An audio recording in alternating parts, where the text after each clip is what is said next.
Welcome to our channel. NETGEAR Orbi 770 Series Wi-Fi 7 Mesh System. Step 1.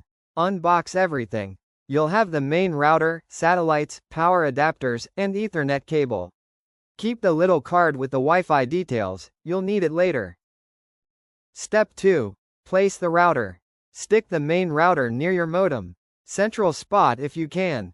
Don't shove it in a cabinet, it needs open space for signal. Step 3. Connect to the modem. Take the Ethernet cable, plug one end into your modem, the other into the yellow internet port on the Orbi router. That's your main connection.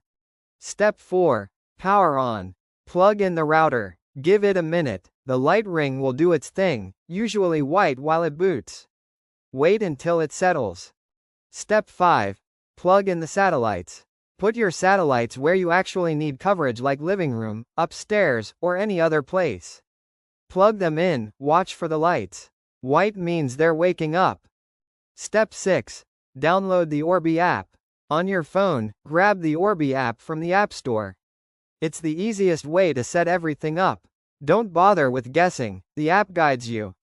Step 7. Sign in or create an account. Open the app, log in with your NETGEAR account. If you don't have one, make it. It's quick, you can't skip this part. Step 8. Follow the app setup.